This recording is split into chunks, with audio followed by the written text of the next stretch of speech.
एका मूर्तिकाराने दगडाची एक सुंदर मूर्ती घडवली. ती मूर्ती पाहून एक मुलगा त्यांना म्हणाला, दगडापासून एवढी सुंदर मूर्ती तुम्ही कशी काय तयार केली? यावर तो मूर्तिकार म्हणाला, मूर्ती त्या दगडामध्ये आधीपासूनच होती. मी फक्त त्या दगडातला नको असलेला भाग काढून टाकला, नको असलेला भाग बाजूला केला. विद्यार्थी मित्र हो, दगडातला नको असलेला भाग जर काढून टाकला तर दगडाची सुद्धा सुंदर मूर्ती तयार होते. आपण तर जिवंत माणसं आहोत.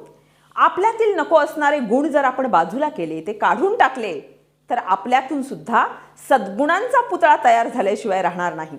म्हणजेच आपलाही सज्जन माणूस बनेल. आणि म्हणूनच नको असणारे गुण अर्थात तमोगुण काढून टाकूया आणि हवे असणारे गुण, चांगले गुण म्हणजे सद्गुण अंगीकारूयात. हाच संदेश देणारे संत एकनाथ महाराजांचे एक सुप्रसिद्ध भारूड आज आपण अभ्यासणार आहे. भारूड विंचू चावला, संत एकनाथ महाराज. संत एकनाथ हे श्रेष्ठ संत कवी. 1532 ते 1599 हा नाथांचा कालखंड. हा असा काळ होता ज्या काळामध्ये महाराष्ट्रात परकीय सत्ता राज्य करत होत्या. समाजात अस्थिरता आणि अराजकता माजलेली होती. अन्याय, दुष्काळ, दारिद्र्य, अज्ञान यांनी समाज ग्रासलेला होता. अनिष्ट रूढी, कर्मकांड, जादूटोणा, भोंदूगिरी, अंधश्रद्धा याला ऊत आलेला होता. स्वार्थ, वासना, व्यसने याने सामान्य माणूस अधोगतीला चालला होता. या समाजाला सुधारण्यासाठी संत एकनाथ महाराज पुढे आले. तापलेल्या वाळूत रडणाऱ्या अस्पृश्याच्या मुलाला स्वतःच्या कडेवर उचलून घेऊन त्यांनी जातीभेदाला तिलांजली दिली. तर काशीतून वाहून आणलेल्या पवित्र पाण्याची घागर तहानलेल्या गाढवाच्या मुखात ओतून दयाभाव दाखवला. स्वतःच्या कृतीतून समाजापुढे जगण्याचा आदर्श घालून दिला.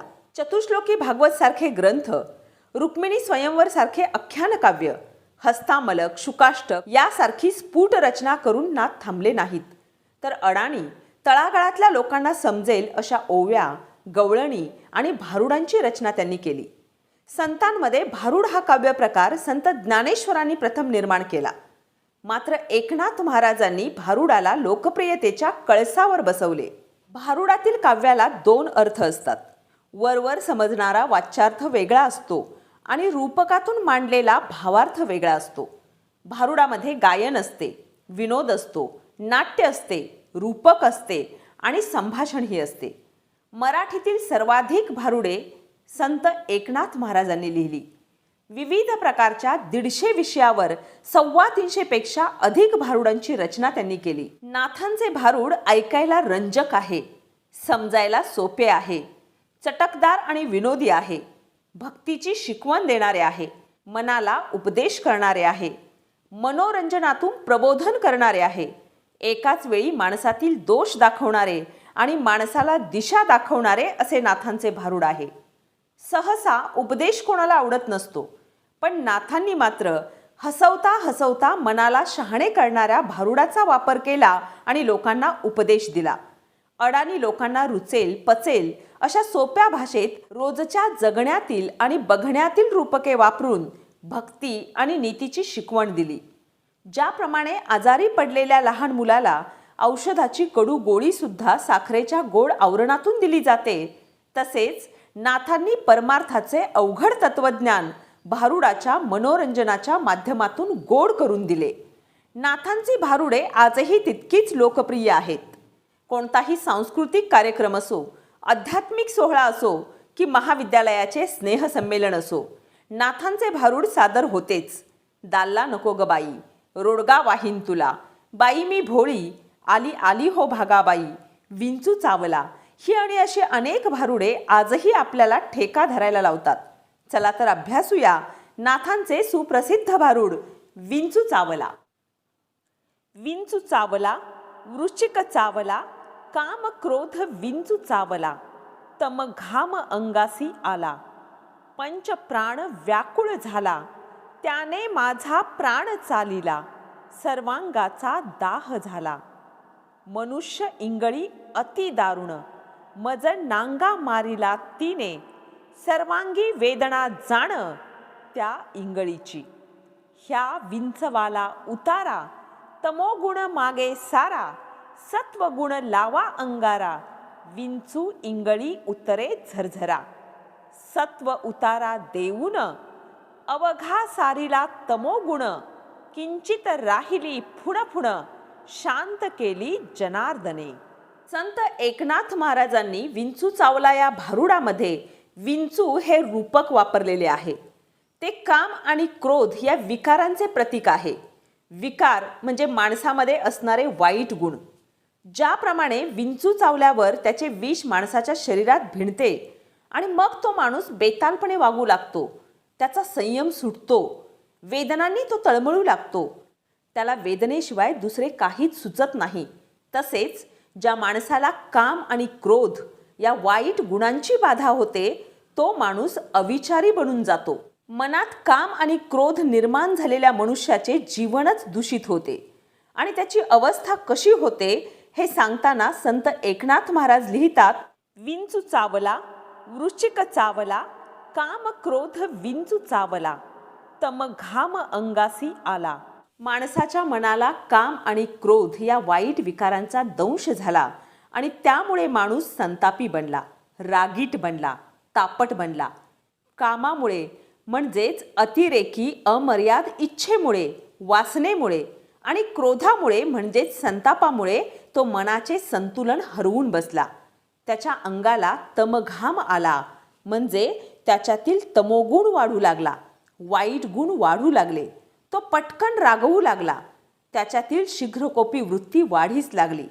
माणसाचा देह हा 3 गुणांनी बनलेला असतो, सत्वगुण, रजोगुण आणि तमोगुण. यापैकी सत्वगुण हा सात्विक गुण आहे, म्हणजे तो चांगला गुण आहे, सद्गुण आहे. पण रजोगुण आणि तमोगुण हे मात्र दुर्गुण आहेत किंवा वाईट गुण आहेत. जसे की दया, क्षमा, शांती, परोपकार, मानवता, प्रामाणिकपणा हे सत्वगुण आहेत. पण काम, क्रोध, लोभ, दंभ, मद, मत्सर, निंदा, वासना हे तमोगुण आहेत. ज्या माणसातील सत्वगुण प्रभावी असतात तो माणूस सज्जन असतो, पण ज्या माणसातील तमोगुण प्रभावी होतात तो मात्र दुर्जन होतो. माणसाच्या मनात अमर्याद काम म्हणजेच वासना निर्माण होते किंवा क्रोध निर्माण होतो तेव्हा माणूस माणसात राहत नाही, एकसारखा तो त्या विकारांच्या विचारामध्ये अडकला जातो. म्हणूनच संत एकनाथ महाराज अशा विकारात अडकलेल्या माणसाची तुलना विंचू चावलेल्या माणसाशी करतात. विंचवाच्या दंशाने किंवा विषाने तळमळणारा माणूस आणि वासना व रागाने तडफडणारा माणूस हा सारखाच असतो. विकारांमध्ये अडकलेला माणूस कधी सुखी होऊ शकत नाही. तो शांत, निवांत, समाधानी, आनंदी राहू शकत नाही. त्याचे मन बैचेन असते, तो अस्वस्थ असतो. छोट्या छोट्या गोष्टींनी तो एकसारखा संतापत असतो. अंगात वेदना वाढल्या की माणसाला घाम फुटतो. म्हणजे शरीराच्या आतल्या त्रासाची लक्षणे शरीराच्या वरच्या भागातही दिसू लागतात. तसेच मनामध्ये काम आणि क्रोध हे विकार वाढले की त्याची लक्षणे शरीरावरही दिसू लागतात. माणसातील दुर्गुण वाढू लागतात. संत एकनाथ महाराजांनी विंचू आणि वृश्चिक असे एकाच अर्थाचे 2 शब्द वापरले आहेत. वृश्चिक म्हणजे विंचू. शब्दाच्या या द्विरुक्तीमुळे 2 वेळा विंचू या अर्थाचा शब्द वापरल्यामुळे वेदनेचा असह्यपणा तीव्रपणे जाणवतो. मनामध्ये काम आणि क्रोध या विकारांची उत्पत्ती झालेल्या माणसाची अवस्था काय होते आणि त्याला प्राणांतिक वेदना कशा होतात हे सांगताना संत एकनाथ महाराज लिहितात, पंच प्राण व्याकुळ झाला त्याने माझा प्राण चालिला सर्वांगाचा दाह झाला. काम आणि क्रोधाची बाधा झालेल्या माणसाचा जीव अगदी व्याकुळ होऊन जातो. जीव घेण्या यातनांनी तो कासावीस होतो. त्याच्या सगळ्या शरीराला दाह सुटतो. त्याच्या तनामनाची आग होऊ लागते. अहो, एवढीशी मुंगी चावली तरी त्या ठिकाणी आपल्याला आग होते. आणि हा तर विंचू आहे, तोही विषारी. मग त्याच्या दंशाने जीव घेण्या वेदना या होणारच. माणसाच्या जीवाची तडफड ही होणारच. मनुष्य इंगळी अति दारुण मज नांगा मारिला तिने सर्वांगी वेदना जाण त्या इंगळीची. इंगळी म्हणजे मोठा विंचू. मनुष्यरूपी इंगळीचा दंश हा अतिशय भयंकर असतो असे नाथ महाराज सांगतात. म्हणजे मनाला झालेला विकारांचा डंख हा अतिशय त्रासदायक असतो, वाईट असतो. ज्याला असा दंश होतो त्याच्या शरीरामध्ये विकारांचे विष भिणायला लागते आणि त्याच्या संपूर्ण देहामध्ये वेदना पसरतात. मग या विकारांना दूर करण्यासाठी उपाय काय? या वेदना थांबवायच्या कशा? त्यावर एकनाथ महाराज सांगतात, ह्या विंचवाला उतारा, तमोगुण मागे सारा, सत्वगुण लावा अंगारा, विंचू इंगळी उतरे झरझरा. उतारा म्हणजे उपचार. या विंचवाचे विष उतरण्यासाठी नाथांनी एक उपचार सांगितला आहे. तो उपचार म्हणजे अंगातील तमोगुण म्हणजेच वाईट गुण बाजूला सरकवायचा आणि सत्वगुण म्हणजे चांगला गुण स्वीकारायचा. सत्वगुणांचा अंगारा लावा असे संत एकनाथ महाराज सांगतात. त्या काळामध्ये समाजात अंधश्रद्धा मोठ्या प्रमाणात होती. त्रासदायक कोणतीही घटना घडली की माणसाला आधी अंगारा लावला जायचा. मग साधा ताप येऊ द्या की एखाद्याला सर्पदंश होऊ द्या, पहिला उपाय म्हणजे अंगारा. संत एकनाथ महाराजांनी या अंधश्रद्धेवरही प्रहार केला आहे. जर तुम्हाला अंगाराच लावायचा असेल तर तो सत्वगुणांचा लावा असे नाथ सांगतात. एकदा का चांगले गुण आत्मसात केले की वाईट गुण आपोआपच निघून जातील. सद्गुणांचा अंगीकार केला की मनातला काम क्रोध कमी होईल. जिथे प्रकाश असतो तिथे अंधार राहत नाही. जिथे सुगंध असतो तिथे दुर्गंध राहत नाही. म्हणजे जिथे चांगले गुण असतात, सत्वगुण असतात, तिथे दुर्गुण राहणार नाहीत. म्हणून सत्वगुण स्वीकारा असा उतारा किंवा उपचार संत एकनाथ महाराजांनी सांगितलेला आहे.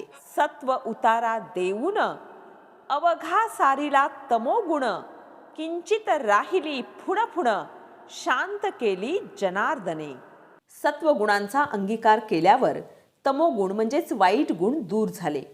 थोडीशी फुणफुण राहिली, किंचित चुरचूर राहिली, पण तीही जनार्दन स्वामींच्या सहवासात राहिल्यामुळे निघून गेली. जनार्दन स्वामी हे संत एकनाथ महाराजांचे गुरु. एकनाथ महाराज सांगतात की सत्वगुण अंगी बाळगून वाईट गुणावर मात करा, विकार काढून टाका आणि थोडे जरी वाईट विचार मनात येत असतील तर चांगल्या माणसांच्या किंवा सज्जन माणसांच्या संपर्कात राहा. सत्संग करा म्हणजे चांगल्याची संगत धरा. तुमच्यातील किंचित राहिलेले दुर्गुण सुद्धा कालांतराने निघून जातील. विद्यार्थी मित्र हो, हे भारूड चांगले गुण धारण करून वाईट गुणावर मात करायला शिकवते. काम क्रोध हे विकार किती भयंकर आहेत याची जाणीव करून देते. दुर्गुण त्यागून सद्गुण स्वीकारण्याचा संदेश देते. सज्जनांच्या संगतीत राहण्याचा उपदेश देते. विंचू, वृश्चिक, इंगळी अशा चढत्या क्रमाचे शब्द वापरून विकारांची तीव्रता दाखवते. अंगारा धुपारा लावणाऱ्या अंधश्रद्धेवर प्रहार करते. नाथांनी त्या काळात लिहिलेले भारूड आजही आपल्याला मार्गदर्शक ठरते. माणसाच्या मनात काम आणि क्रोध यासारखे विकार दिवसेंदिवस वाढत आहेत. स्त्रियांवर होणारे अत्याचार, समाजात घडणारे गुन्हेगारीचे प्रकार पाहिले की आपल्याला याचा अंदाज येतोच. आजही नाथांचा उपदेश गरजेचा आहे.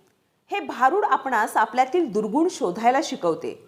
आपल्यामध्ये आळस, खोटे बोलणे, राग, अहंकार, ईर्ष्या, मत्सर, द्वेष, निंदा, स्वार्थ असे विकार असतील तर त्याची ओळख करून देते. एकदा का आपल्याला आपल्यातील दुर्गुणांची ओळख झाली म्हणजे आपल्यामध्ये कोणते वाईट गुण आहेत हे जर समजले तर ते आपण नक्कीच बाजूला करू शकतो. सद्गुणांचा स्वीकार करू शकतो. दुर्जनांची संगत ही इंगळीच्या दंशासारखी असते, दाहक असते, त्रासदायक असते. म्हणून वाईट लोकांची, वाईट मित्रांची संगत करूच नका. नासका आंबा अढी नासवतो, मिठाचा खडा दूध नासवतो. फुलांच्या सहवासाने हारातील दोरा सुद्धा सुगंधित होतो. मंदिरातील मूर्तीच्या सहवासात सगळा गाभारा उजळून जातो. पाण्याचा थेंब तापलेल्या तव्यावर पडला तर तो करपून जातो. मातीत पडला तर झिरपून जातो. फुलावर पडला तर दवबिंदू बनून चमकतो आणि शिंपल्यात पडला तर मोती बनतो. थेंब एकच असतो, पण तो कोणाच्या संपर्कात जातो त्यावर त्याचे भविष्य ठरते. त्याचप्रमाणे माणूस कोणाच्या संगतीत राहतो यावर त्याचे वर्तन ठरते. कौरवांच्या संगतीत राहून कर्णाने स्वतःचा नाश करून घेतला. म्हणूनच दुर्जनांपासून आणि दुर्गुणांपासून दूर राहा. सद्गुणी माणसांची, सज्जनांची संगत धरा. तर विद्यार्थी मित्र हो, संत एकनाथ महाराजांचे हे नाट्यमय भारूड आज आपण अभ्यासले. एका नवीन घटकासह भेटूया पुढच्या भागामध्ये. धन्यवाद.